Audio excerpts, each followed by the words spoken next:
breast milk science. It's a thing, and it's our thing. We're By Heart. Our mission is simple: make the best infant formula in the world. We partnered with breast milk scientists, world-class doctors, and passionate parents to write a new recipe from scratch. Our patented protein blend includes two of the most abundant proteins in breast milk at levels closer to the real thing. We're also the first U.S.-made infant formula to use organic grass-fed whole milk, not skim. And we ran the largest clinical trial by a new infant formula company in 25 years, proving benefits like less spit up, softer poops, and easier digestion versus a leading infant formula. And while we've put a lot into By Heart, there's a long list of things you won't see on our ingredient list, like corn syrup, soy, or palm oil. Curious if By Heart is right for your baby? New customers can shop the starter pack and get 2 cans for the price of one at byheart.com/get started. That's one free can at byhert.com/get started. This is a limited time offer. Additional terms and conditions apply. Try it risk-free. That's the By Heart promise. I was almost outside of my body and I was at peace. And it was the first time I ever experienced that, ever. And I was like, if this is possible, like what else is possible?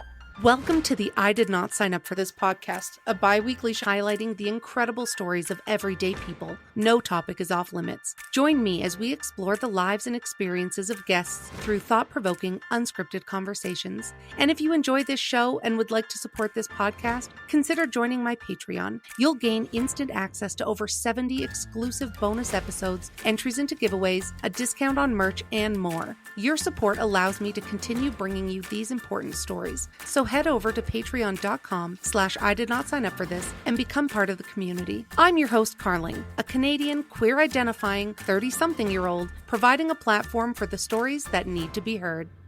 Hello, Charli. Hey. How are you? I'm doing all right. How are you? Good. Well, I'm super excited to talk to you. You're the fourth person I've had that I met through Keynote Queers. It's been so great kind of getting to extend how I'm getting to know the people that I went through that program with. Yeah, that's really wonderful. When you first extended the invitation, I know I had said to you, like, I definitely want to, I just don't know what my topic is. And then I work with Elena Joy in other capacities. And when her episode came out and I was listening, I was like, oh, how things change the brain, like generational trauma. Got it. I did not sign up for this topic. Yeah. And I think that's so...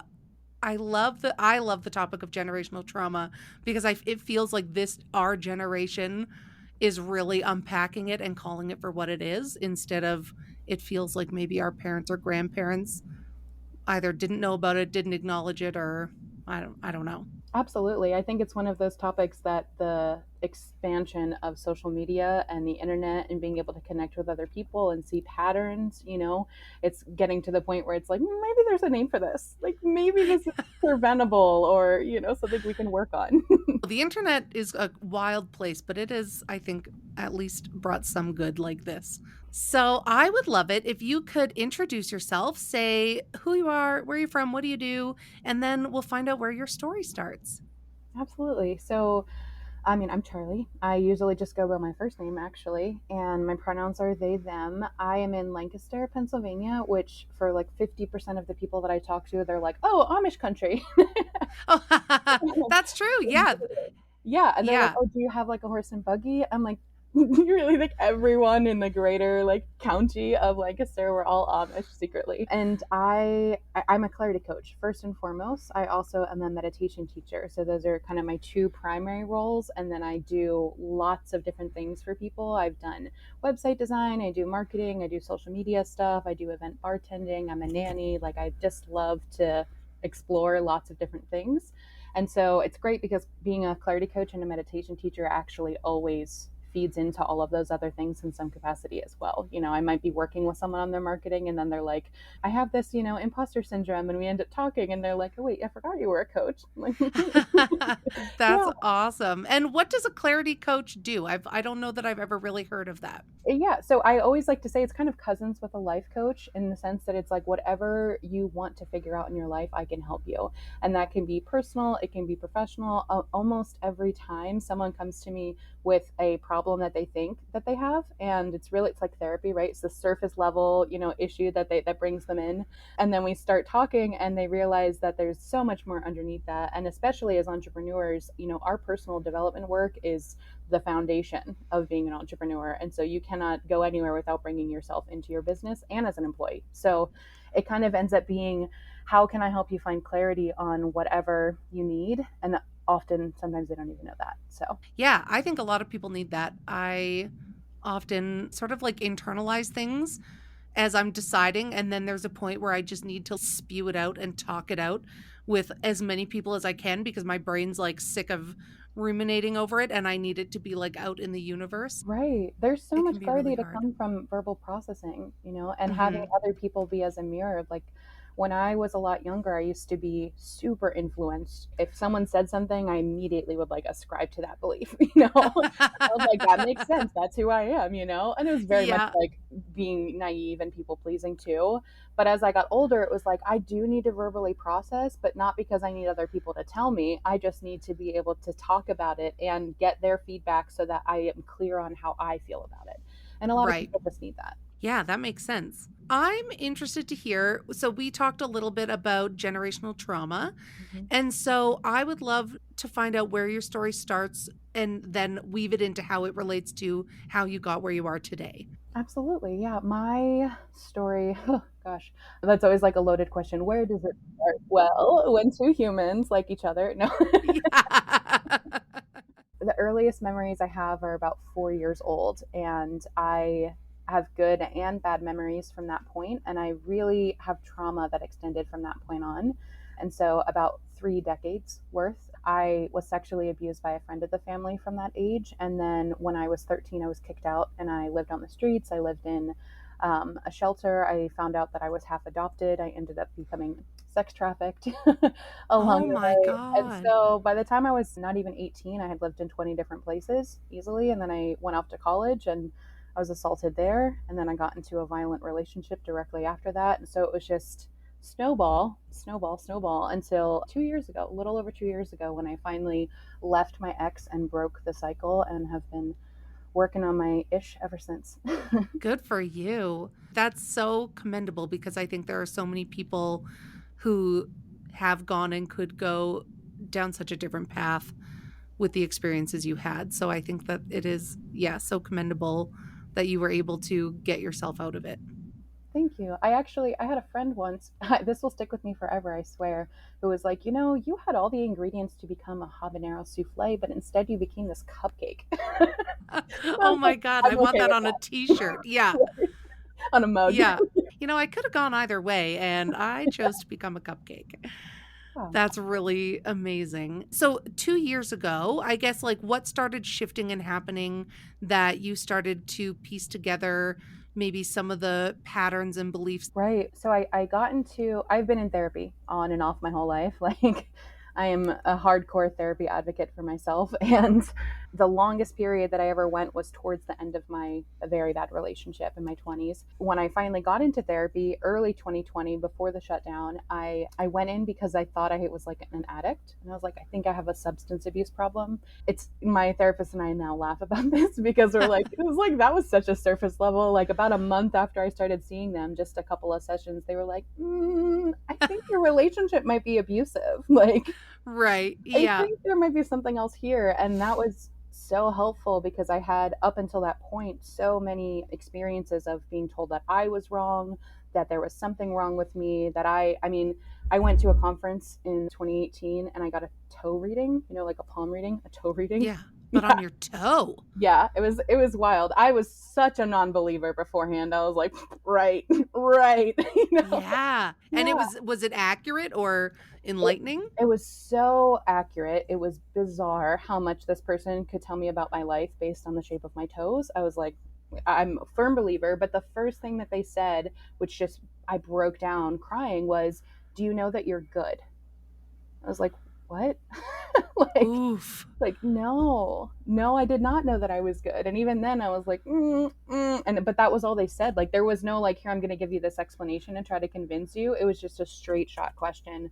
And my inner kiddos had to be like, this is scary, but maybe, possibly I Yeah. could consider that one day, And so when I was in this relationship, I firmly believed that the like ups and downs, the good and the bad was this, it's like, oh, he just has anger problems, like, Mm, and all the things that you hear people say that I said them, I thought them. And I also just believed that I was lucky enough to be in a relationship, period. Like someone right. liked me. Yeah. And so this therapist really helped me so much so. I mean, I do not exaggerate when I say that they saved my life, because that was the last time that I was in a psych ward was because they committed me. And I've been in 7 psych wards in my life. Wow. And after that, I spent 9 days in the psych ward and then 2 weeks staying with a friend after that. So I had a full little over 3 weeks away from my ex. And while I was in the psych ward, it was a protected unit. And they were like, no one can call you without your consent. And so I was completely detached for 3 weeks. And that was the start of my brain being like, hey, like, we're not going to survive if we don't leave. Like, period. I Yeah. had been strangled, and my therapist came back and was like, this is a precursor to someone killing you. And so Yeah. I had to make a choice. That's powerful. Is that therapy when you started to sort of piece together that maybe the trajectory of your life was set based on the trauma that happened within your family before you even came onto this earth? It started there because so I had the experience of being in the psych ward and staying with a friend, and I didn't leave for another 6 months. And when I left Wow. 6 months later, that was my fifth attempt to leave. And I literally like packed my entire life up, a 3 bedroom apartment, in a matter of 4 hours on a Saturday, and got out. And he ended up taking my dog, which really was Oh, hard. um, yeah. but I went and stayed with my best friend in West Virginia. And when I say remote, I mean, I did not realize how spoiled I was living in this city, because Yeah. Chinese food was like an hour away, an Oh hour my away. God. Yeah. And so I was in the nature every single day, and I was meditating every day, and I was away from everything. And I had things to catch up on financially after everything I'd been through, but I didn't have like a monthly rent payment. I didn't have Mm, utilities. So I had this period of like pause, and I couldn't go anywhere. All I could do was walk my dog for hours at a time and go yeah. out in nature. And that was when it started to click together of like, I've already been at a point in my life for a long time where I recognized that my parents did the best they could. But at that point, it was like, but their best was influenced by what they went through, Yeah. and like my mom became the mom that she did because of the mom she had. And she became the mom she did because of the mom she had, and I Yeah. started looking. And, even today I called my grandmother right before this session because I was like, I just need to pin down a few facts to make sure I have the timeline right in confirming, that like my great great grandparents were in an arranged marriage. And like, Wow. yeah, and they came from Czechoslovakia at that point. And so like my great grandmother was first generation American, so we've only been here a couple generations.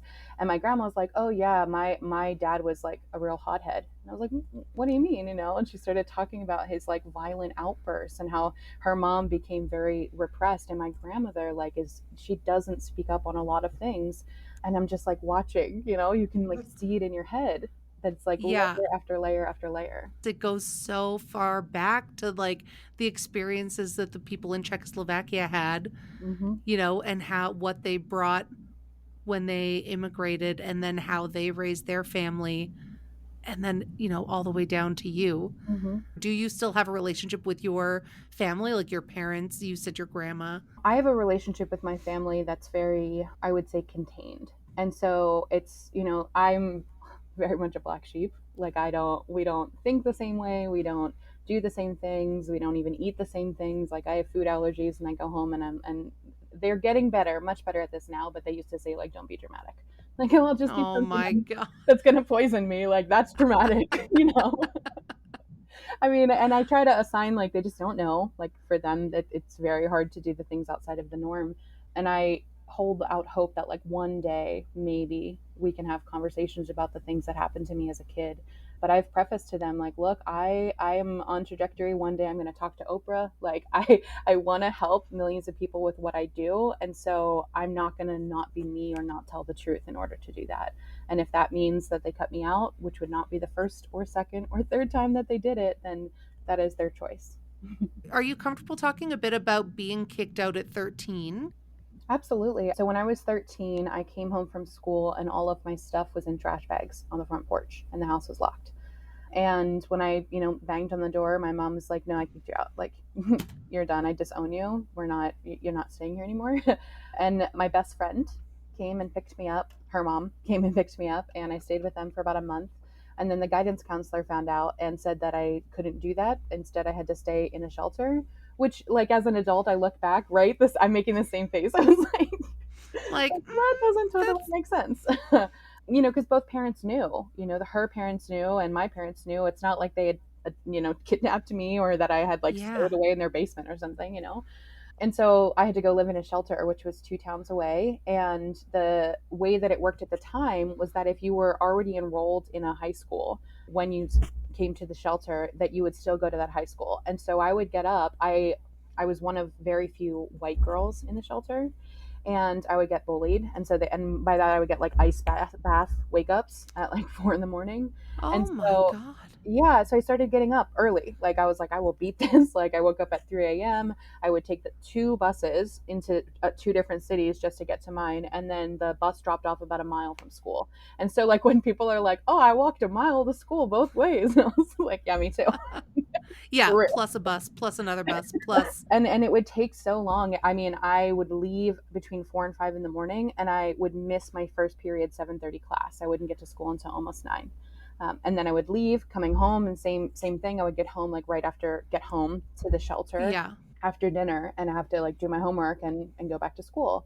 And at the time, because I was, trying to avoid these bullies, I would end up sleeping on like the park bench outside, or, I would go into the gas station, and like if I missed dinner, I'd be like drinking water and trying to pretend it was French fries. Like I really was like, I didn't know anything other than the next step, the next step, the next step to stay alive. And so that was really the start of it. I met my pimp while I was living there, and I started serving clients as a teenager so that I could have lunch money and bus money. And they provided bus money, but if you missed a bus, you had no way to like make that up. I would just be stranded. This is before cell phones. I didn't have a cell phone of my own at that point to be able to call the shelter Yeah. for like, I'm stuck. And so I did everything that I could to make sure that I survived. Part of that was the initial change for me, in the sense that it was like, if I can teach myself algebra on the bus and like, make money at this age and like find my own way on my own, like what else can I do? That was just a little seed. Like I recognized it at the time, but it wasn't enough that I could like step back and take action from that place. It Yeah, was because you're more. just a kid. Right. Well, and I was just like, like you thought you could kick me out and I would just disappear, and I survived. Like, Yeah. And was there any repercussions for your parents? I mean, not that I know of. Yeah. Yeah. Yeah. I just think, yeah, I have a 12-year-old stepdaughter, and she is like sass extreme, and I love it. But I can't imagine what she would do that would result in me kicking her out or her parents. And so, and she's also so naive and young, like 12, 13. Right. It's so, what a scary time. And again, of course, you like got sex trafficked, because you were ripe for the picking, I think, you know, with your circumstances up until then. Right. And at the time, honestly, I thought I was like, I'm lucky. I'm so lucky Right. that I found this guy, because I mean, I would go to brothels. Like I wasn't a brothel worker, but I would go there and I would perform there occasionally. And I would see these girls who were there. And I was like, oh, well, I mean, and they were mad at me too, because I had it better, because I had someone who was going to take me to school after, who was going to bring me, Wow. didn't have to take the bus. And so, Right. like, that just was, I mean, up until really only like a year ago did I start saying I was sex trafficked. I was like, I was a teenage sex worker. I was like, no, this happened to me. I didn't do it. I didn't Yeah. choose it. So it's been a lot of looking at all of that. I don't have any doubt in my mind that my mom thought when she kicked me out, like that is where I would end up and that she would be okay with that. I didn't think that. I thought that I know at the time, like in my head, I had just thought she just didn't care, she didn't care what Mhm. happened. And then when I was 16, I had been back home at that point, and she found out I was self-harming, and she put me in a psych ward. She literally found out on a Thursday, and then Sunday night had me committed. And I really railed against that. That was probably the hardest blow, even harder than being kicked out, just in the sense because like I would be in the psych ward and I would be crying and I would be thinking I want my mom, and then I'd have to remember like she put me here. That was really damaging. And the first kind of hint I had was really, in terms of generational trauma, was really that moment, because later I ended up, this is totally wild, I ended up on an app that I had never used and have never used since, on a conversation with two people. The app was called Quilt. It was a lot like Clubhouse, but just for okay. more sensitive issues. And two women I've never talked to since. And I ended up talking to them because one of them was like, I just found out my daughter is self harming and I want to commit her. That was like the opening. And we ended up talking, and it was like so healing for me as an adult to hear a mother talk about how scary it was for her to find out that her daughter was hurting herself, you know? And it was this flash of like, I, of course, wish my parents had done better and had done things differently, and also can recognize how that scary that must have been. And then I was in therapy with my mom for a lot of years. And one therapist at one point said to my mom, which we didn't go back after this, and I can see why now, but she was like, you know, your best friend and your dad died in the same year when you were 14. And it seems like there might be certain parts of your personality that are locked in that age.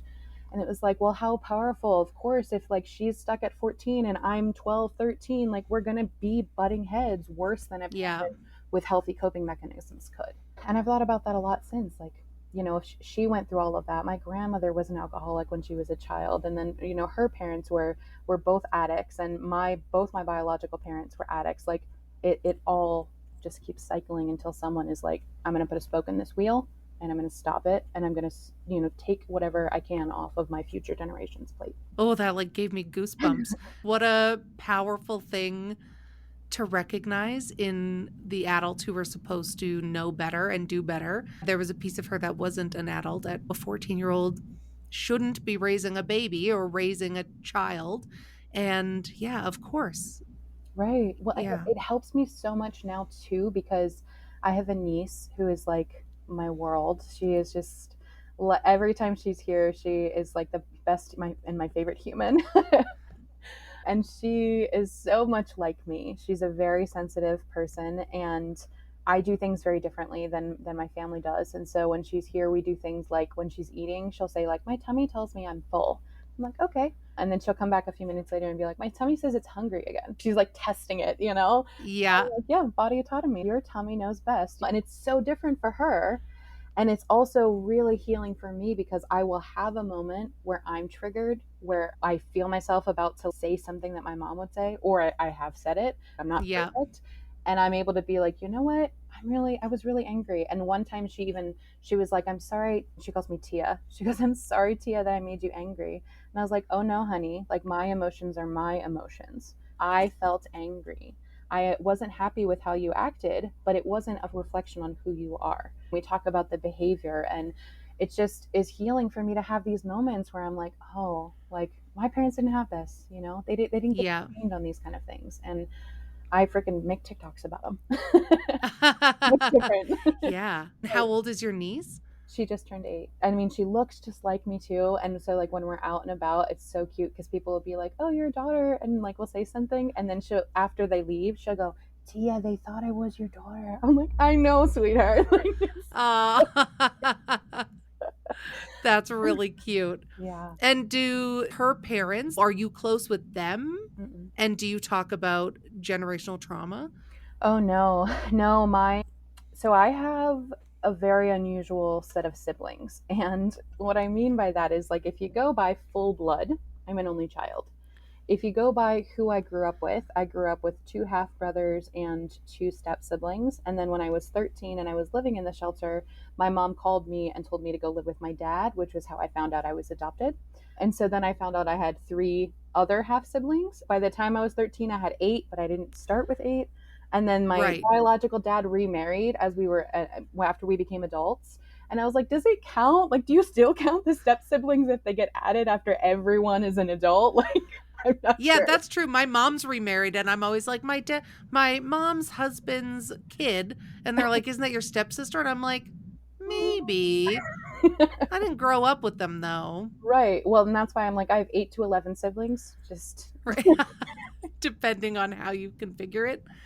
Right. And so I grew up in house with my two brothers, and I had my two step siblings who lived otherwise until I was 13. And my mom went through some mental health issues when I was a kid, and I took care of my youngest brother a lot up until I went to college when he was 6. I won't speak to their stories, but they have their own sets of trauma separate from mine. And because of that, and I think partly, there is that gender piece of it too. They don't really talk about mental health issues, and they both still live with my parents. And so they're very Wow. right. And they're 30 and 22. And so they're 30 with 3 kids and 22, and they still all Wow. live in my parents' house. And so it's hard to be able to do a lot of self-reflection when you're still living with the people that you maybe might not have as many nice thoughts as you think you do if you face them. And I wonder, like, you shouldn't have been kicked out at 13, but what did that space get you? That space to breathe and kind of see the world. And again, like, what happened shouldn't have, but there's a piece of it that you were removed. Same with being in the hospital, separated from your ex, where you got that clarity or just that space to look at it differently. Mm-hmm. Exactly. I Yeah. mean, I was also the only one that went to college, and that's a whole host of, living away from your parents. And also, I mean, I paid for college, being completely independent, but also still having a developing brain. And it was so weird to me when I met my freshman roommate. I was 17, and she was like, yeah, we're going to be living on our own. And I was like, I've been on my own for 5 years. Like, Yeah, like no biggie. I mean, not entirely for those 5 years, but off and on. Even recently, one of my friends sent me a picture of her daughter who's 12. And I was like, oh, like in my head, I was like, oh, she's almost an adult. Like, no, she's not. Like, I Whoa. was an adult at that point, and that's why, like, it's so hard for me to reconcile. I definitely Yeah. think having the distance. I've only lived at home for an entire year for 2 years out of the last like 17 years, and so I've been far away in my own life since then. And what was it like finding out that you had a different biological father than you thought? And then did you go live with him? Mm-hmm. Yeah, I Just didn't. this strange guy, like that you didn't know about. Yep. Well, so the weird thing was I always knew his mother. Like, I grew up with 3 grandmothers. Never questioned it, just funny. Yeah, when you're a kid, you just think, oh, this is normal. Right. Well, and it further was complicated because my neighbor, who to this day we still call Nana, is just a straight up neighbor. And I met her when I was 7. So I was like, oh, I have 4 grandmothers. And so I was like, I don't know which of the 3 are not related. Right. Like, I just never connected it. And so I used to go visit her in Arizona. And so the kind of segue, when I found out at the shelter, like I can remember so much about that exact moment and where I was sitting and what was going on. And it wasn't at the same time, but it felt exactly like, there's no Santa. It was like, hey, here's Right. your illusion of your family. Just kidding. And so I latched onto that so quickly, thinking maybe he will love me. Maybe his wife will love me, like, because my mom's already disowned me. That kick out was not the first event by any means. Like, I had already been seen by Child Protective Services and my guidance counselor, and I had been abused for almost 10 years at that point. Yeah. And so that was just kind of the tipping point of going somewhere else. I went and lived with my biological dad and his wife and 3 new siblings. And it was very interesting, that dynamic of shiny new humans and, hey, I'm their extra like nibbling. Yeah. And it didn't last very long, in part because there were their own mental health issues going on in that house, in the parents. And I mean, frankly, I was a smart ass. Like, I had such a sharp tongue because that was my biggest weapon. I Yeah. was being physically hurt by people, and so all I could do was like lash out. And then living there, my what would be my stepmother, I guess, had an eating disorder, and I started learning like how to control myself in that way. And I had already been self-harming at that point, and it did, there was no way. It was a recipe for disaster. And so at one point my dad got really frustrated and slapped me, and that scared him, I know. And that's when he sent me to live in Arizona with my grandmother. And then I came home for a little while, and then I went and lived with another grandmother for a little while, and then I got kicked out again and went back to the shelter. So it just was a lot of chaos for a long time. Yeah. Yeah, that's a good word, chaos. Mm-hmm. Through it all, it sounds like you came out of it, maybe not unscathed, but through it all, like you really could have gone down a completely different path and ended up I mean, dead, but so many things. Right. I mean, this year when I celebrated the 2-year anniversary of leaving, I was like, I truly, until I was in my 30s, did not believe that I would ever reach this age. It was not Wow. even, there was no question. I was like, Yeah. and part of it was things that were happening to me, dangerous situations that I'd been put in. And part of it was because I believed I was bad, because I believed that like essentially every part of me was for using, like if I could make people laugh, that's why I was there. If I connected people as friends, that's why I was there. If someone used my body, that's why I was there. Like I had no right to be angry about any of those things because that was the only reason I was here. And so there were so many situations where I could have taken different actions, but I had no regard for my life at all. And so it was like, if I end up dead, so what? Like that Yeah. is expected, you know? Yeah. What was the turning point of, was it college that kind of got you on this path of entrepreneurship and where you are today in terms of like professionally? So there were two distinct turning points. One was emotional, and then one was professional. And so when I was 20, I overdosed in a suicide attempt and ended up in the psych ward. That was stay number 6. And that was a month long. And for the first week, I really was completely shut down. I was like, look, I know I just have to say the right things and you're going to let me go. I'm like, this is not my first rodeo of having been in a psych ward. And I had this doctor who outright was like, I'm not going to assign any medications to you. I'm not going to prescribe anything until you tell me like why you ended up here. And eventually I was like, well, 6 months ago I was assaulted and my friends didn't believe me. And because I had been through this and this, and I just started rattling things off, thinking like it's no big deal, right? And part of it too was when I was in my first psych ward stay, the doctors talked to my parents and they never talked to me. And they diagnosed me as bipolar and borderline, which I now know like you Oh, can't do that before you're 18. yeah. And I was 16. And so it was based on observations outside of me. So when I got to this hospital, I was like, I'm not going to take medicine for bipolar. Like, I don't think that's who I am. So that was part of why I was so adamant about like, just say the right thing and get out of there. And I just started rattling off all the things I'd been through. And finally, the doctor was like, I don't think you're bipolar. I don't think you have borderline. I think that you have PTSD, CPTSD, depression, anxiety. I think that all of these are symptoms of trauma. And suddenly it was like, what? Like you're telling me that the things that happened to me like are causing me to not feel good? That was revolutionary. It wasn't to say that Yeah. there was no imbalance or that I didn't need to take something or anything like that, but I just thought I was just inherently broken and bad. And so he taught me, he actually didn't prescribe anything anyway. He taught me how to meditate. And like, again, I'm like, how lucky, because I know many people have been in psych wards and they're not taught things like that, this like mindfulness regimen. And a week into meditating, like literally on the 7th day, like, okay, universe, like subtle signs. I had this moment where I hit my 15-minute quota, which is what I had to do every day. And I realized like I hit it without opening my eyes and asking about it. Like I had actually stopped and like been like, oh. And I also felt like I had a moment where I was almost outside of my body and I was at peace.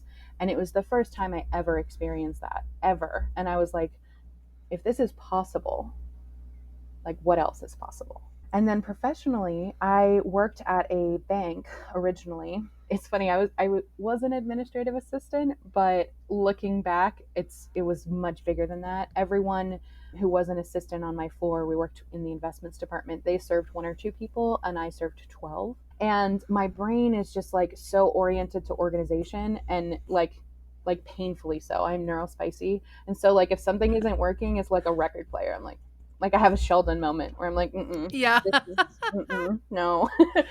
Yeah. Like I get twitchy. I'm even just itching myself thinking about it right now.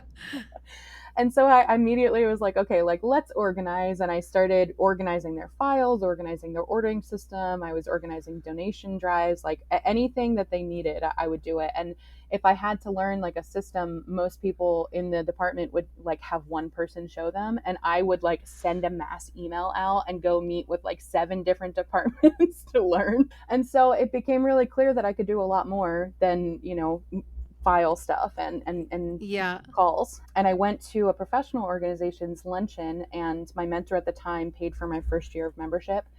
And I thought, like, first of all, what am I going to do? I'm an administrative assistant. Like, these people are like business owners and lawyers and, accountants. Like, they have real jobs. And at my membership welcome luncheon, I met with a woman who I was planning a Christmas party for my department, and she was an entrepreneur, and she's like, yeah, this is my first year planning a Christmas party that I have enough employees. I was like, oh, cool. Like, what are you doing? And she goes, we're going to a spa. And I was like, really? I was like, can I work for you? Because I'm like, I've been in corporate. Yeah, like that sounds lovely. Right? Like, in corporate, they're excited that I order Greek instead of pizza for lunch. Like, Yeah. that is living large. And she's like, well, I do need some part-time work and I could do it remote. And so, like, I don't know what it is about Thursdays, but Thursday I met her. Friday I sent her my resume. By Sunday I was working for her. And 6 months later, she asked me to come on and be her chief operating officer so I could help her move her business from her basement to a warehouse.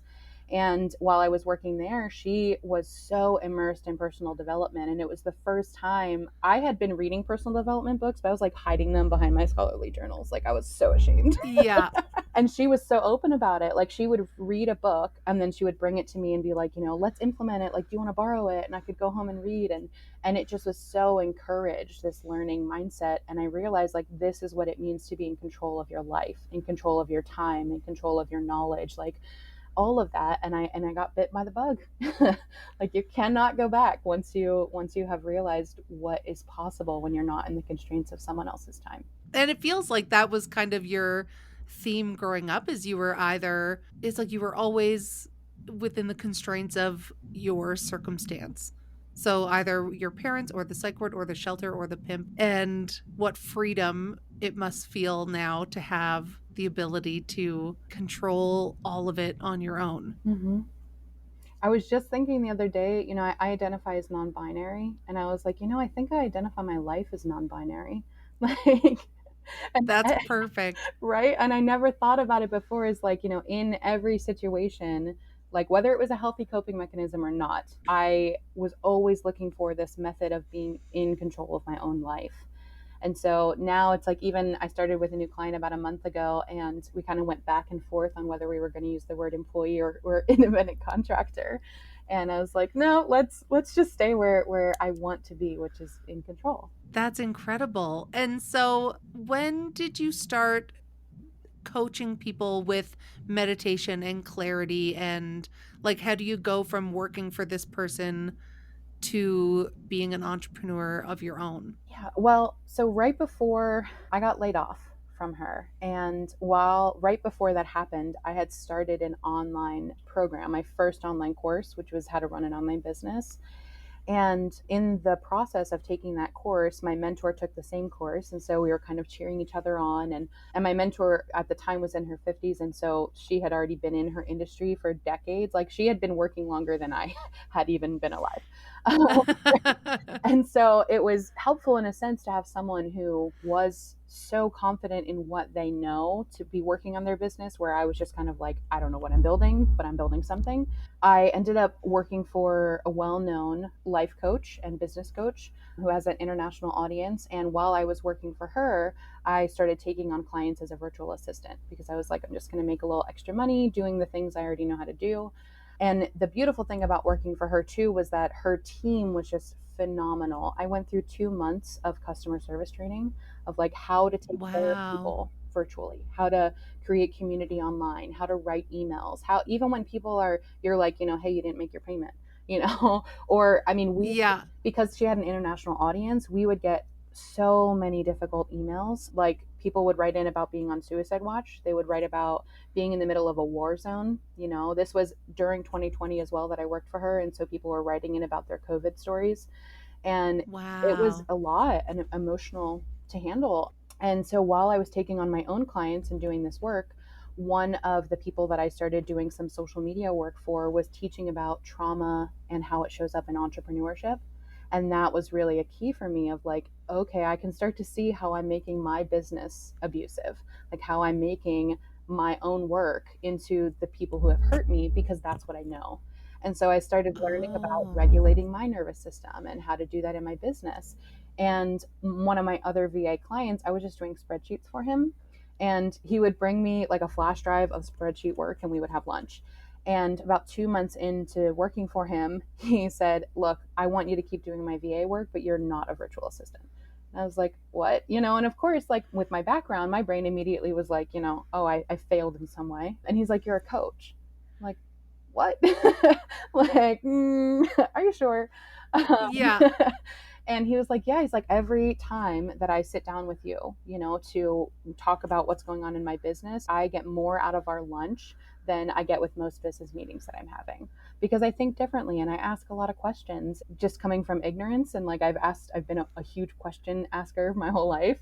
And so I don't have any shame about it now." And some of it too is just because the more that I learn, the more that I apply it to other things. And so I just end up asking these questions that are much deeper than people are anticipating sometimes. And that's how it started to turn. I realized like I can help so many more people by letting them see the light inside themselves and helping them to get clear on their voice and what they want to do. And then I can do spreadsheets or anything like this. Yeah. And also spreadsheets. Yeah. I mean, I do sometimes do that. That's amazing. Wow. So where do you see it taking you? Like, where does the next like chapter look like? My long-term goal is to create a life skills university, and a life skills university that will have a central physical hub, and hopefully we'll have multiple, what do they call them, like pilot locations, or there's another word. Oh, yeah. I'm Like not campuses or yeah. right. And to have a university that is all the skills that we don't learn and that we should. It's remarkable to me that so many people into their 30s and 40s and 50s and older, much older, will not know how to regulate their nervous system, do not know anything about investments, that do not know what it takes to grow a garden, all of these kind of fundamental life skills that can really support you. And instead, everything for most people is trial by fire. Yeah. And it's like, can you imagine if, by 25, by 28, by 30, when your brain is still developing, some studies show until age 28, that you're able to learn what it means to talk, to have healthy communication, what it means Yes. to have boundaries, what it means when, to recognize what depression looks like, what anxiety looks like. So you're not just going through these things and have no parameters for how to deal with them. I'm often surprised that just anybody can have a kid. Who am I to be responsible for being a player in actively raising the next generation? Like it's wild to Mm-hmm. me. Because I think like what do I know? What did my parents know? Nobody knows what they're doing. We need a place where we can like learn the things that our families weren't capable of teaching us for one reason or another. Exactly. Or that we learned the wrong way, that the Yeah. beliefs that we took on and we don't even realize. Like so many times when I'm riding the bus, I hear people say the common phrases of like, money is the root of all evil, right? And I'm just like, oh, like I want to help you unlearn that. I mean, I can't help everyone at every moment, but it's in Yeah. those moments that I'm like, man, if I had my business card to say that we have these online courses, we have in-person courses, I would love to help the world be able to see more clearly and communicate more clearly and take charge of their lives. Yeah, that's really incredible. And so what is the best place that people can find you? You mentioned TikTok. Where are you online so people can learn more about what you do? TikTok is definitely my number one content platform. And so that's Charli_time hacker. And then my website is www.timehackersunite.com. I love that. Are you on Instagram as well? I am. Yep, it'll be the same, Charli Time Hacker. Nice. Oh, that's amazing. Did we cover everything? Is there anything missing from what we talked about? I think the biggest thing that I would talk to people about when it comes to generational trauma is recognizing that trauma doesn't always have to be this big, outburst of an event.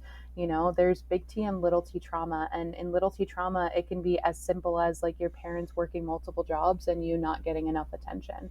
Or in Yeah. the queer community, like not being able to be authentic. Like they might say, I love you, but I don't like you right now. Like that is a form of Yeah. trauma. And so just expanding your mind of like, what could they have been taught that would then trickle down? It doesn't have to be a Yeah. huge thing. That's huge. I'm so thankful that we got to connect and hear your story. And I will tag you and everything, but also put it in the show notes so people can easily click and find you. I will have to stay in touch. I'm going to look up your stuff because I definitely need some clarity in my life. Great. Thank you so much for the space, Carly. Awesome. Well, have a great day and we will talk soon.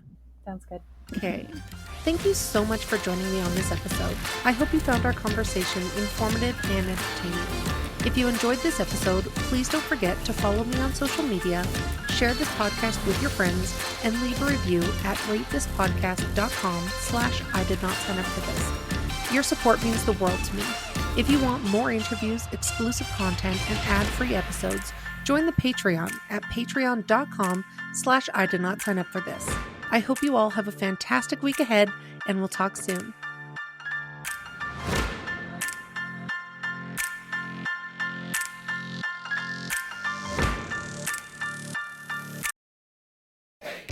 Hey there! Welcome to Seventh Heaven, a lesbian recap. I'm Lindsay, and I'm joined by my co-host and real-life partner, Carling. We're diving into the 90s hit drama through today's lens. Get ready for our off-the-cuff commentary and peeling back the layers of the Camden family. We'll tackle everything from family rules, life lessons, and 90s fashion. Join us every week for a lighthearted queer perspective and a trip down memory lane. Whether you're a diehard fan or new to the show, this recap is for you. So find us anywhere you get your podcasts at Seventh Heaven, a lesbian recap.